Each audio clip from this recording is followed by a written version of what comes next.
지속가능성 시대의 직장인들을 위한 ESG 교양 강의 인노소셜랩 지속가능경영센터 유승건입니다. 이번 시간은 10번째 강의로 지역사회 발전과 사회공헌에 대한 내용입니다. 기업이 위치한 지역사회의 발전과 성장에 대한 기여, 그리고 사회와 환경 문제를 해결하는데 동참하는 기업사회공헌에 관해서 알아보는 시간입니다. 첫 번째로 기업의 사회적 역할과 책임은 과연 무슨 뜻인가에 대한 것을 좀 알아보고요. 그 다음에 지역사회의 성장과 발전에 기여한다는 건 또 무슨 얘기인가, 그리고 ESG와 기업사회공헌은 어떤 관계가 있는지에 대해서 설명하도록 하겠습니다. 첫 번째, 기업의 사회적 역할과 책임에 대해서 좀 말씀드려 보겠습니다. 그 ESG 역사 시간에 한번 말씀을 드렸었는데요. 이 1953년 미국의 하워드 보웬이라고 하는 교수님이 기업가의 사회적 책임이라고 하는 책을 통해서 기업의 사회적 책임, CSR, 그리고 윤리 경영, 그리고 이후에 지속가능 경영 등에 대한 어떤 이론과 학문적인 부분들의 이제 기틀을 마련해 놓으셨는데요. 이 이후에 하워드 보웬 교수님을 비롯해서 미국의 윤리 경영 학회에서 기업 시민이라고 하는 개념을 또 만들어냈습니다. 그 내용을 보면 뭐라고 나와 있느냐면 코퍼레이트 시티즌, 기업 시민이죠. 기업은 돈을 버는 기계가 아니라, 단순히 돈을 버는 기계가 아니라 세계와 국가와 지역사회라는 운명 공동체에 소속된 하나의 분명한 구성원이며, 이런 측면에서 기업 또한 시민이라고 할 수 있다라고 얘기했습니다. 즉, 기업이라고 하는 것이 그냥 돈을 버는 도구가 아니라 우리 지역사회 내에서 하나의 역할을 하는 시민이라고 하는 개념인데요. 서구 사회에서 시민이라고 하는 개념은 매우 중요한 개념이죠. 예전에 그 왕정시대 때에는 귀족과 그 다음에 이 평민계층이 있었지만, 시민혁명 후에 또 이렇게 민주사회가 발달된 이후에는 시민이라고 하는 존재는 굉장히 이 국가와 이 공동체를 구성하는 매우 핵심적인 그 구성원이자 역할과 책임이 있는 분명한 어떤 주권자로서의 역할이 있는 거죠. 당연히 기업 또한 그렇다라고 하는 것입니다. 따라서 기업은 공동체의 구성원이자 시민으로서 공동체가 올바른 방향으로 나아갈 수 있도록 노력해야 할 책임과 역할이 있다라고 하면서 이 윤리 경영의 중요성이 나오기 시작했습니다. 이때부터 기업 시민이라고 하는 개념이 나오면서 그때 기업이 사회적으로 역할과 책임을 다 해야 된다라고 하는 것이 이미 1950년대부터 나와 있다는 얘기고요. 그리고 최근에 2019년에 영국의 옥스퍼드 대학에서 나온 이 CSR 또는 지속가능 경영을 공부하는 사람들한테는 필수적으로 우리가 보는 교과서와 같은 책인데요. 이 옥스퍼드 핸드북 오브 코퍼레이트 소셜 리스폰시빌리티라고 하는 책이 있습니다. 이 책을 보면 좋은 CSR, 즉 기업의 좋은 사회적 책임에 대해서 한 4가지로 얘기를 합니다. 첫 번째는 뭐냐면 Good Product and Service라고 해서 좋은 상품과 서비스를 만드는 것이다. 그래서 좋은 상품과 서비스를 통해서 소비자의 삶의 질을 향상하고 기술을 발전시켜서 결국 고객들이 돈을 주고 이 물건이나 서비스를 샀을 때 가치를 느낄 수 있어야 된다라고 하는 고객가치 차원에서 좋은 상품, 좋은 서비스를 만들어내야 낼 책임이 있다라고 얘기를 했고요. 두 번째가 Good Value Chain이라고 해서 저희가 계속 이 강의를 통해서 강조를 하고 있지만, 이 지속가능 경영이라고 하는 것은 기업의 모든 가치 사슬에 영향을 미쳐야 된다라고 말씀을 드렸잖아요. 그래서 좋은 가치 사슬을 운영하는 것이 바로 좋은 CSR이다라고 해서 기업 운영과 생산 과정에 부정적인 영향을 최소화. 기업이 어떤 비즈니스를 하든지 간에 긍정적인 영향만을 낼 수는 없습니다. 그죠? 뭐 하나라도 이렇게 부정적인 영향을 끼칠 수밖에 없는데, 그것을 어떻게 해서든지 최소화시켜보자 라고 하는 것이 이 좋은 가치 사슬이고요. 세 번째가 good workplace죠. 그래서 좋은 일터, 즉 그 안에서 일하는 직원들이 좋은 기업으로 인정해야 된다라고 한다는 거죠. 그래서 생계 유지뿐만 아니라 고용에 대한 안정, 인격 교육, 존중, 그리고 내가 이 회사에서 일을 하면 정말 성장과 발전을 할 수 있을 것이다 라고 하는 그런 비전까지 제시해 줄 수 있는 일터 회사가 되어야 된다라고 하는 것이고요. 오늘 이제 1, 2, 3번에 대한 부분들은 앞선 파트에서 많이 말씀을 드렸고, 오늘 말씀드릴 부분은 마지막 네 번째인 굿 글로벌 시티즌, 그래서 좋은 세계 시민이 되어야 된다라고 하는 부분들입니다. 그래서 지역 사회를 넘어서 이 지구라는 것은 하나로 다 연결되어 있으니까 세계의 지속 가능 발전에 기여해야 된다. 특히 이 지속 가능 발전은 UN SDGs, 그래서 UN 지속 가능 발전 목표에 기여해야 된다라고 하는 부분들을 얘기하고 있습니다. 자, 그러면 그 좋은 세계 시민 네 번째인 이 지속 가능 발전에 기여한다는 건 뭘까요? 여러분 뭐 잘 알고 있으시겠지만 UN SDGs, 그래서 Sustainable Development Goal이라고 해서 2015년부터 2030년까지 온 인류의 전 지구와 인류의 지속 가능성을 향상시키기 위한 17개 영역에 169개 목표가 있습니다. 그 목표들을 잘 달성하는 기업들이 지속 가능 발전에 기여하는 것이다 라고 말씀을 드렸는데요. 제가 아마 첫 번째 이 지속 가능 경영, 이 ESG에 대한 개념을 말씀드릴 때 바로 이 지속 가능 경영 또는 ESG라고 하는 것이 결국 궁극적으로는 인류와 사회의 지속 가능한 발전, 즉 UN SDGs가 요구하는 것을 비즈니스 차원이든 아니면 사회공헌 차원이든 아니면 뭐 상품과 서비스 차원이든 기업 운영 차원이든 그 모든 것이 이 UN SDGs에서 제시하는 17개의 어떻게 이렇게 연결되는지를 보여주는 것이 지속가능 경영이다 말씀을 드렸습니다. 그래서 뭐 빈곤 종식, 기아 종식, 건강한 삶의 보장 및 복지 증진, 그 다음에 공평한 양질의 교육, 성평등 달성 및 모든 여성과 소년의 권리 신장, 이런 어떤 주제들에 또 여기에는 각각의 또 목표들이 있거든요. 그래서 그것을 얼마나 잘 달성하느냐라고 하는 것이 되게 중요한 문제다라고 하는 것이죠. 이렇게 세계 시민으로서의 기업의 역할도 하는 것도 중요하고, 보다 구체적으로는 이제 두 번째 파트인 지역사회의 성장과 발전에 기여하는 부분들입니다. 기업이 위치한 지역사회와 운명공동체일 수밖에 없죠. 당연히 그 지역 내의 사람들을 고용해서 일자리를 창출하기도 하고, 또 그 기업은 그 지역 내에서 환경에 좋은 영향을 끼치기도 하고, 대부분은 나쁜 영향을 끼치기도 하고, 이러면서 지역 내 경제나 또는 지역 내 일자리 창출이나 또 지역에 세금을 내고 이런 일들을 하고 있는 거죠. 그래서 지역 사회의 성장과 발전에 기여하는 책임과 역할을 다 해야 된다라고 하는 것을 한번 알아보도록 하겠습니다. 지역 사회 성장과 발전에 대해서는 ESG와 관련된 글로벌 가이드라인의 요구 사항들이 있습니다. 그 글로벌 가이드라인이라고 하면 UN SDGs나 IS 26000이나 GRI 스탠다드 이런 것들을 얘기하는데요. 첫 번째로는 지역, 여기서 이제 영어로는 커뮤니티라고 하는데, 지역의 경제, 사회, 환경 문제를 먼저 좀 파악해야 된다. 즉 우리 기업이 위치한 지역 내에서 경제와 사회와 환경 문제가 어떤 것들이 있는지, 그리고 그 문제, 경제와 사회와 환경 문제에 우리 기업이 어떤 영향을 끼치고 있는지, 이런 부분들을 먼저 파악해야 된다는 거죠. 그래서 그 문제를 우리 기업이 과연 해결할 수 있는 문제인지, 또는 부정적인 영향, 긍정적인 영향을 주고 있는 문제인 건지 알아야 그 다음 활동을 할 수 있겠죠. 그래서 기업이 위치한 지역사회의 경제, 사회, 환경적 이슈와 문제가 무엇인지를 항상 파악해야 되고요.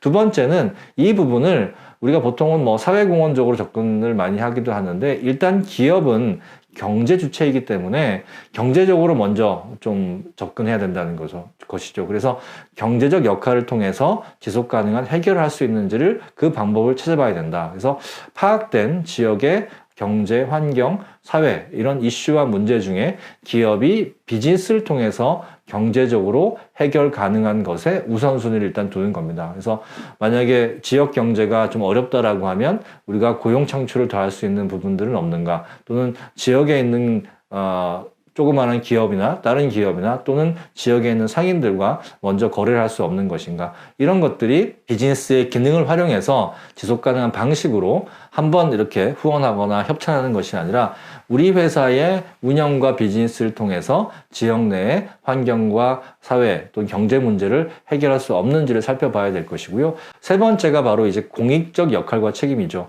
나한테 뭐 이윤이나 이익이 없더라고 하더라도 좀 협력을 통해서 우리 지역사회에 기여할 수 있는 방법을 찾아봐야 되는데, 뭐 지역사회에 재난재해가 발생한다거나 또는 구호할 일이 생긴다거나 또는 빈곤 문제가 있다거나 교육 또 문화 뭐 공공인프라에 대한 어떤 기여 이런 것들이 필요하다라고 하면 어떤 지역사회와 협력을 통해서 이 일을 하는 거죠. 그래서 세 번째가 우리가 일반적으로 얘기하는 기업사회 공헌에 많이 해당되는 부분들입니다.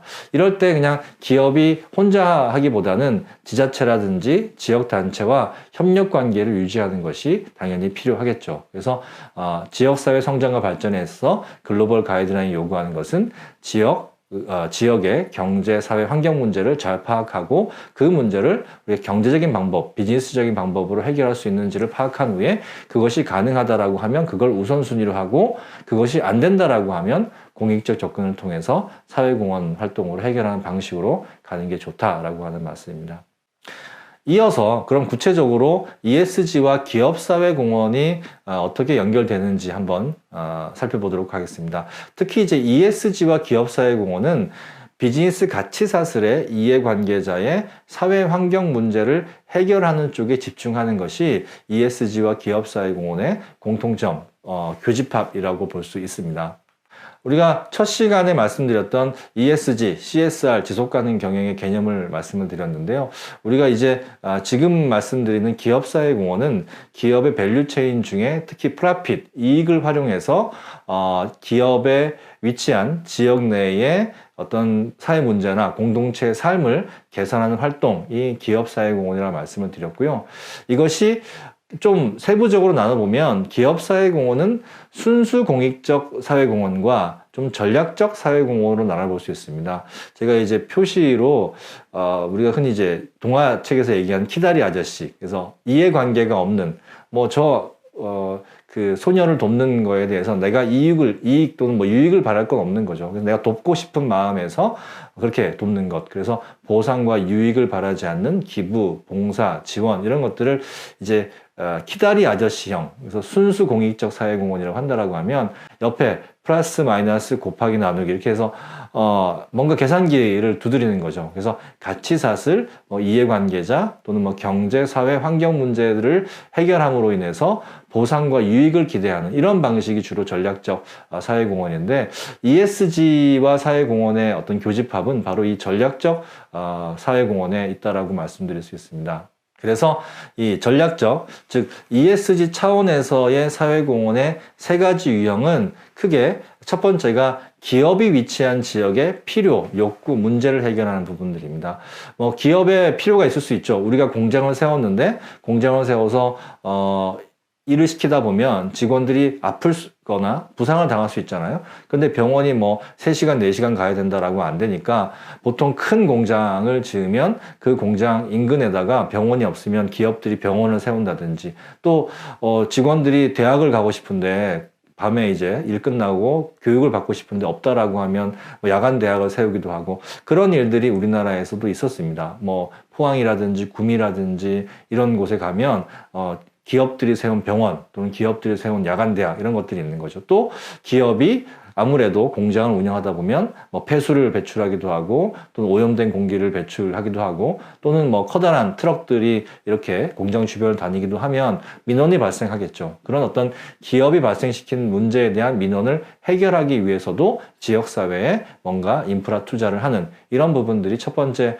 전략적 사회공헌의 유형이라고 하면, 두 번째 부분은 최근에 들어서 특히나 이제 강화된 부분이고, 또 우리 앞에서 인권 문제에서 말씀을 드렸지만 공급망, 가치사슬의 환경과 사회 문제를 해결하는 부분들입니다. 특히 이제 유럽에서 EU에서 2022년부터 공급망에 대한 인권 실사, 공급망에 대한 환경 실사가 강화된다라고 했는데, 그런 면에서 보면 지금 제3세계, 뭐 아프리카라든지 동남아시아라든지 또는 또는 남미에서 일어나고 있는 그런 노예 노동, 아동 노동 또는 환경 파괴 문제들에 대해서 그 문제를 해결하고 그 문제를 감소시키기 위한 노력들을 하는 사회공헌 차원에서 하는 그런 것들이 바로 두 번째 전략적 사회공헌의 유형이 될 수 있습니다. 세 번째는 아예 뭐 기업의 어떤 영업 허가라든지 새로운 공장을 지어주는 그런 인허가 또는 뭐 협력에 대한 요구, 압력이 있을 수 있죠. 그래서 해외 진출 시 또는 어떤 특정한 지역에 진출할 때 생산시설, 특히나 환경오염을 일으키는 생산시설이 있다라고 하면 인허가가 필요한데 그것에 대해서 지역사회에서 또는 그 나라에서 너네 회사가 기업을 여기서 하게 되면 공장을 하게 되면 환경 문제 또 지역사회 문제가 생기는데 이것을 위해서 뭔가 보완 작업을 해야 되지 않겠어? 보완적인 투자가 필요하지 않겠어? 이런 차원에서 사회공헌이 이루어질 수도 있습니다. 그래서 또 정부나 지자체가 특별한 뭔가를 큰 행사를 한다. 뭐 예를 들어서 올림픽을 한다든지 또는 세계적인 어떤 박람회를 한다든지 이렇게 될 때 기업들한테 후원이나 협력을 유지하는 경우도 자주 일어나는 일이죠. 이런 형태가 있습니다. 하나씩 살펴보면요. 우리나라에도 이런 그 전략적 사회공헌 얘기가 많습니다. 특히 지역에 대단히 기업이 들어가 있는 경우, 뭐 포스코 같은 경우는 포항에 공대를 만들어서 정말 포스코뿐만 아니라 이 기술자들이 와서 엔지니어들이 와서 교육받을 수 있고 또 우리 엔지니어를 키울 수 있는 그런 인력을 키울 수 있는 대학을 만들면서 포항 내에 교육 수준을 전체적으로 높였고 많은 젊은이들이 포항으로 올 수 있는 그런 어떤 지역 발전의 계기를 만들었고요. 뭐 SK 같은 경우는 지역에 있는 주민들을 위해서 울산 대공원을 만들기도 했고 LG 같은 경우는 서울 마곡 지역을 개발하면서 거기에 LG 아트센터가 우리 뭐 강남에 있던 아트센터가 그쪽으로 옮겨가기도 했습니다. 그리고 GS 칼텍스 같은 경우는 그 GS 칼텍스의 직원과 지역 주민들을 위해서 예울마루라고 하는 그런 굉장히 멋진 공연장을 짓기도 했고요.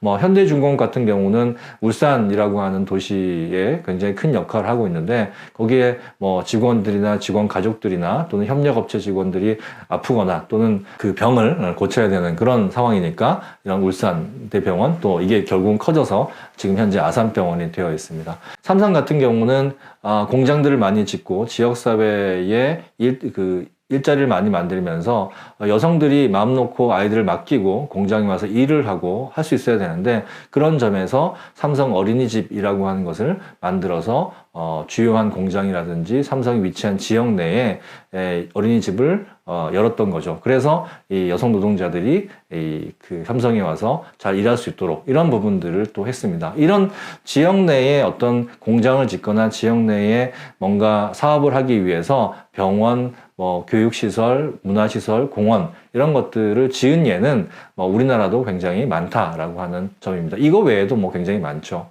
전략적 사회공헌의 유형에 있어서 지역의 민원을 해결하는 그런 방법에 대해서 굉장히 좋은 교훈을 얻을 수 있는 미국 영화가 있습니다. 그래서 다크 워터스라고 해서 듀폰의 사례인데요. 듀폰이 어느 지역에 공장을 세우고 그 공장에서 폐수를 계속 유출하는 그런 사건이 발생하죠. 그로 인해서 지역 내의 물이나 그리고 토양이 망가지는 일이 발생하는데요. 듀폰 같은 경우는 지역 내 학교도 세우고 복지관도 세우고 문화센터도 열고 이런 어떤 다양한 활동을 했지만 결과적으로는 그 폐수 문제 자체를 해결하지 못함으로 인해서 큰 문제로 불거졌습니다. 그래서 전략적 사회공헌을 우리가 근본적인 문제를 그냥 둔 채 어떤 문화적인 또는 복지적인 그런 어떤 지역 주민을 위한 서비스 차원에서 활동만 하게 된다라고 하면 문제가 될 수 있다라고 하는 것이죠. 그래서 근본적인 문제를 해결함과 동시에 지역 주민들의 민원을 해결하기 위한 활동들도 같이 병행해야 된다라고 하는 교훈을 이 영화에서 보여주고 있는데요. 꼭 보셨으면 하는 추천하는 영화입니다. 두 번째 전략적 사회공헌의 유형으로 가치사슬 문제를 해결하는 부분들이 있습니다. 우리가 산업을 하다 보면 어쩔 수 없이 자연 환경을 망가뜨리는 경우가 있죠. 대표적인 경우가 우리나라의 유한 킴벌리의 우리강산 푸르게푸르게인데요. 유한 킴벌리 같은 경우는 잘 아시겠지만 나무, 펄포를 이용해서 위생용품이나 화장지, 종이를 만드는 회사지 않습니까? 그래서 이 산림벌채 문제를 해결하기 위해서 우리가 베어낸 나무만큼 또는 그 이상으로 나무를 심고 가꾸겠다라고 하는 캠페인을 굉장히 오랫동안 했고요. 그것을 이제 인정받아서 사람들이 유한 킴벌리 생각할 때, 저 회사는 환경을 참 잘 생각하는 회사이지라고 그렇게 이제 인식하게 된 거죠. 또 영국의 유명한 유통회사인 M&S, 막스 앤 스펜서라고 하는 회사가 있는데, 이 회사 같은 경우는 주로 이제 백화점 유통을 많이 해서 이 의류 산업에 많은 부분을 차지하고 있습니다. 근데 전 세계에서 의류 쓰레기 문제가 굉장히 크니까 이 막스 앤 스펜서 같은 경우는 고객들이 입고 버리는 옷을 쓰레기통에 버리지 말고 우리 그 매장으로 가져오면 그것을 쿠폰으로 교환해주고 그 옷들은 모아서 값어치 있는 옷들은 옥스팜이라고 하는 그런 체리티 자선숍에 보내고 또 나머지 부분 팔지 못하는 재활용하지 못하는 부분들은 다시 원재료로 가공하는 그런 어떤 형태의 캠페인을 지속적으로 하고 있습니다. 네슬레 같은 경우는 아동 노동 즉 카카오나 커피 농장에 아동 노동이 많기 때문에 이 아동 노동 문제를 해결하기 위한 코코아 플랜이라고 하는 프로젝트를 굉장히 크게 하고 있고요. 코카콜라 같은 경우는 물 문제가 있는 거죠. 그래서 물 문제를 해결하기 위한 그런 프로젝트를 하고 있습니다. 네슬레와 코카콜라의 사례를 조금 더 자세히 알아보도록 하겠습니다. 네슬레의 사례인데요. 네슬레는 1970년대부터 계속 이 코코아 산업 또는 커피 산업에서 아동 노동, 아동 인권의 문제가 계속 발생하고 있었습니다. 아직도 여전히 이 코코아가 주 생산지인 이 코트디부아르나 가나 같은 경우는 200만 명 가까운 그런 많은 아이들이 학교를 가지 못하고 일을 하고 있다라고 해요. 그 문제를 그 네슬레가 해결하기 위해서 많은 노력들을 했는데 이게 그 지역에 학교 하나 세운다고 해서 해결된 문제도 아니고 또는 이 농가에 대해서 이 아동 노동이 있으면 너네 코코아를 받지 않을 거야. 그 정도로 해결이 안 되는 거죠. 왜냐하면 워낙 아동 노동이 만연해 있으니까. 그래서 오랜 시간 여러 가지 방법을 하다가 최근에 코코아 플랜, 2014년, 15년부터 코코아 플랜이라는 종합적인 프로그램을 지금 진행하고 있습니다.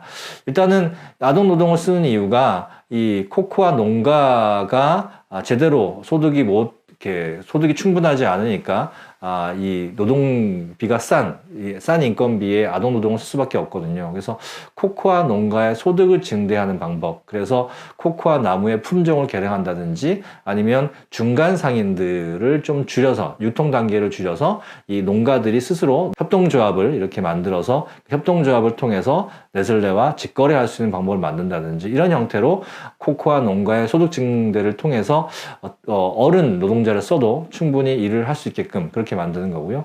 두 번째는 지역사회 내에서 아동 노동을 예방하는 거죠. 아버지, 할아버지도 아동 노동을 했는데 손주라고 또는 아들이라고 하지 말란 법이 있느냐라고 하는 지역사회 인식을 우리가 이제 해결하기 위해서 지역 내의 어른들에게 아동 노동을 시키는 것보다 아이들한테 교육을 시키는 게 좋습니다. 라고 해서 캠페인도 하고 또 그 지역에 학교도 세우고 그 지역 내에서 또 좋은 선생님들이 가서 아이들이 좋은 교육을 받을 수 있고 그 친구들이 상급 학교라든지 또 다른 기술을 배울 수 있는 그런 길을 열어주는 거죠.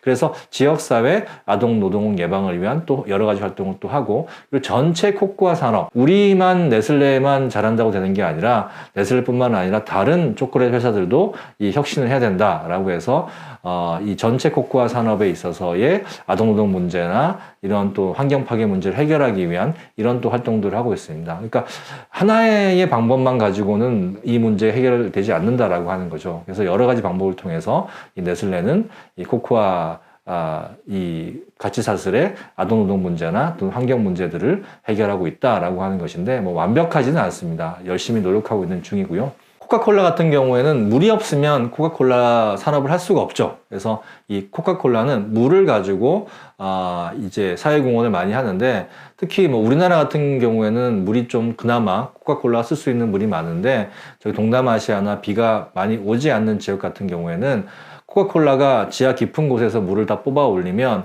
얕은 곳에서 그 물로 생활을 하거나 농사를 짓는 사람들은, 지역 주민들은 이게 물을 쓸 수가 없는 거죠. 그래서 코카콜라가 이 물을 좀 같이 지역 주민들과 나눠 쓰자라고 해가지고 저수지도 만들고, 그다음에 학교에 지하 깊게 펌프를 박아서 깊은 곳에서 샘물이 나올 수 있게끔 하기도 하고, 또 헤비타트라는 민간단체와 협력을 해서 지역 내에 비가 오면 비를 받아서 물탱크 시설을 하고 그 빗물을 받아서 공유할 수 있는 그런 어떤 설비들을 많이 하기도 합니다. 그래서 코카콜라가 지역 주민들과 물이라고 하는 자원을 공유하고 함께 사용할 수 있는 이런 어떤 일들을 하고 있는 거죠. 전략적 ESG의 세 번째 사회공헌에 대한 부분이 바로 이 정부와 지자체의 협력 또는 인허가, 규제, 압력에 대한 대응 부분입니다.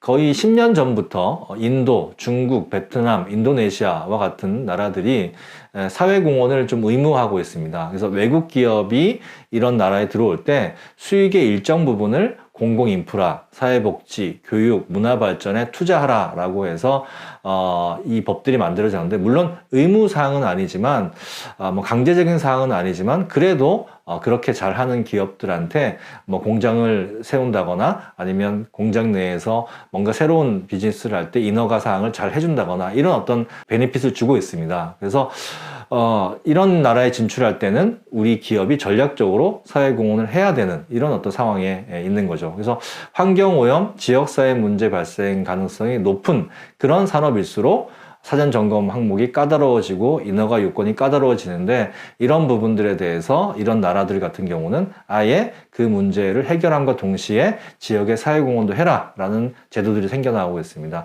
그래서 BCG, 우리 미국에 있는 보스턴 컨설팅 그룹 같은 경우는 2030 전망 보고서에 뭐라고 나와 있냐면 2020년부터 2030년까지 위대한 기업을 위한 9가지 전략 중에 첫 번째 전략으로 글로벌 기업이 되기 위해서는 공익 창출과 비즈니스 혁신 커뮤니케이션 전략을 통합하라라고 하고 있습니다. 이제 글로벌 기업들이 동남아시아나 또는 아프리카, 그다음에 중국, 그다음에 남미, 중남미 쪽으로 많이 진출하는데, 그 지역에 진출을 할 때 비즈니스뿐만 아니라 공익을 창출할 수 있는 방식으로, 그래서 사회공헌을 비롯해서 앞에서 얘기했던 그런 밸류체인에서 발생할 수 있는 인권과 환경 문제를 해결하는 방식으로 새로운 혁신을 해야지, 그렇지 않으면 글로벌 기업으로 성장하지 못할 것이다 라고 하는 보고서를 내기도 했습니다.